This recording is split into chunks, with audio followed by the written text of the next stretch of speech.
Selamat siang, Assalamualaikum warahmatullahi wabarakatuh. Jadi saya bersama dengan salah seorang pakar, saya bilangnya pakar investasi. Tentunya investasi yang saya bahas di sini kaitannya dengan video-video saya yang sebelumnya itu adalah tentang emas. Jadi bagi kalian yang ingin tahu banget terkait dengan apa sih emas, kenapa harus beli emas dan kenapa harus investasi di emas, nanti saya akan tanya-tanya sama beliau bahwa emas itu yang seperti apa sih yang bagusnya diinvestasi? Apakah dia itu bentuknya perhiasan, emas batangan, atau ada juga emas latakan istilahnya, artinya emas yang tidak pakai sertifikat, dan ada juga emas yang dibawa dari luar negeri. Nah, macam-macam emas itu kan tentunya bagi kalian yang belum paham tentang emas, kita akan diberikan penjelasan sama bro. Jadi bagaimana bro? Dari apa yang saya sampaikan tadi di awal dan di videonya yang sebelumnya terkait dengan perkenalan emas. Emas itu kan ada yang itu tadi ada yang 24 karat dan 22 karat. Nah, yang mana yang 22 karat, yang mana 24 karat, kelebihan kekurangannya gimana? Terima kasih. Saya udah masuk di channelnya Mas Lian. Suara. Luar biasa sekali ini teman-teman.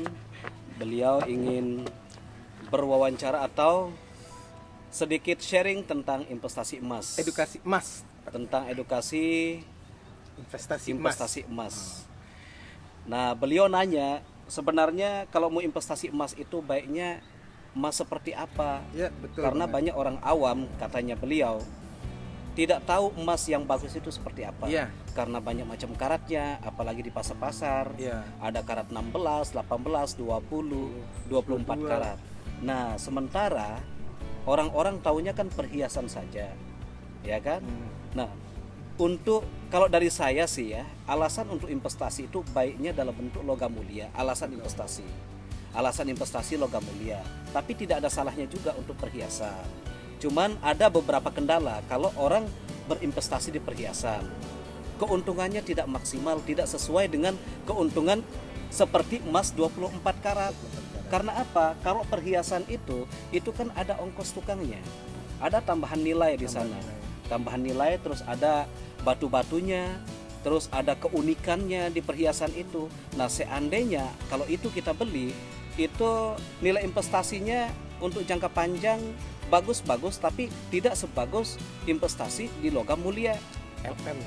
Karena kalau dijual kembali perhiasan itu, biasanya toko emas itu akan memotong biaya ongkosnya, terus batu-batunya. Andai kata kalau ada batunya jatuh satu atau rusak sedikit batunya, itu akan terpotong. Lumayan itu mempengaruhi penurunan harga nilai investasi kita.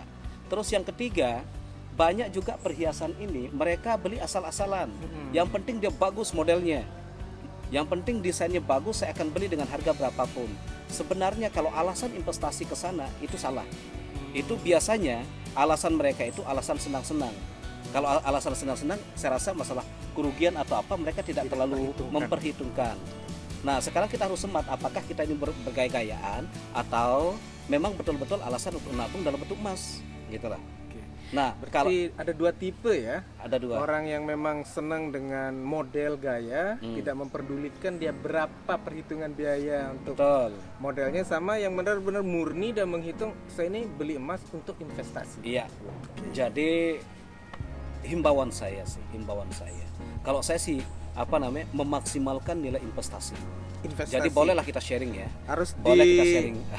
Garis bawahin ya. Investasi, kita bicara investasi guys, bukan berbicara terkait dengan style model daripada jadi, emas itu sendiri. Menurut saya sih perhiasan itu baiknya jangan terlalu dimaksimalkan.